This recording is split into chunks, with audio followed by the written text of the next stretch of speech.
All right, welcome back to Fox and Friends. Well, apparently the Clinton defense actually has worked. One U.S. Marine declaring victory this morning after he was charged with being careless with sensitive national information. His defense attorney argued what Hillary did was worse, and charging his client would be a clear double standard. So a judge ruling Major Jason Bresler can remain in the Marines. His attorney, Michael Bowe, is here to react. And, Michael, congratulations. You've been telling us about this story all along the way. Can you set it up for us? Sure. There was a corrupt Afghan police chief who was on a base who brought Chai boys, which are basically sex slaves, onto the base, who then murdered a Marine, Lance Corporal Greg Buckley, whose family is here in New York.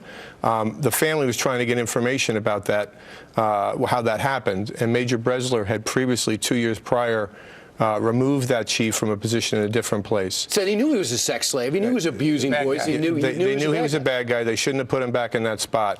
And the family was being stonewalled in terms of trying to get information about what happened. They went to their Congressman Peter King here in New York. He was also the congressman for Major Bresler. Major Bresler had information about that. He also went to his congressman. And in our statutes, every service member has a statutory protected right to talk to their congressman. They don't have many rights, right? They have very restricted rights. But one of their important rights is they have a right to talk to their congressman about anything without being retaliated against. He did that, and then he got retaliated against, and they convened a board of inquiry, which is a trial, basically, to discharge him from the Marine Corps. But why would he be retaliated against? He was retaliated against. It made news. Because this was a story. The whole story about our partners in Afghanistan being engaged in this bakabazi, where they keep these young boys as basically sex slaves, was sort of a notorious secret.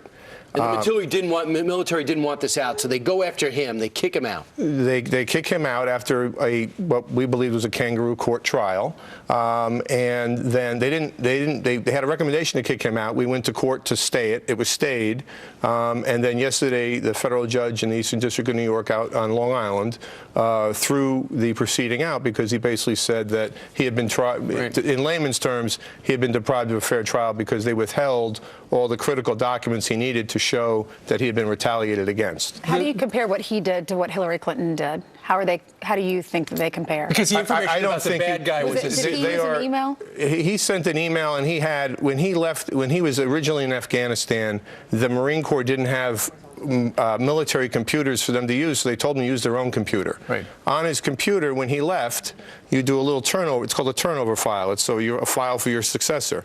When he left, he inadvertently left that on his computer. His computer then was, and this was at his home. Yeah, but he told the boss, "Hey, look what I did."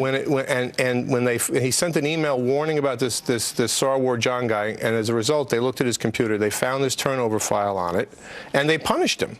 And it was over. In other words, he had been punished, and he's continuing his career. And then later, when he talked to his congressman, then they retaliated against him to throw him out. So you won yesterday. It was a big relief for you. And what about for the Dickinson family, who lost their Staff Sergeant Scott and Corporal Richard Rivera and Lance Corporal Greg Buckley, all killed by this guy? So for the Buckley family, who I also represent in their efforts to get information, this was a huge relief because they lost Greg Buckley Jr. to this murder, but they've also been tormented by the fact that this Marine, who was the only Marine who did the right thing by trying to get them the answers that they were entitled to, was being retaliated against. And Greg Buckley Sr., I think, has said on this show that he felt like he had lost his son again watching Jason Bresler be thrown out of the Marine Corps for that. Michael Bowe, thanks so much. Congratulations. Thank you, Mr. Bowe. Thank you. So now he's back in the Marines, right? Yep. He gets to stay. All right. Good. Coming up straight ahead for the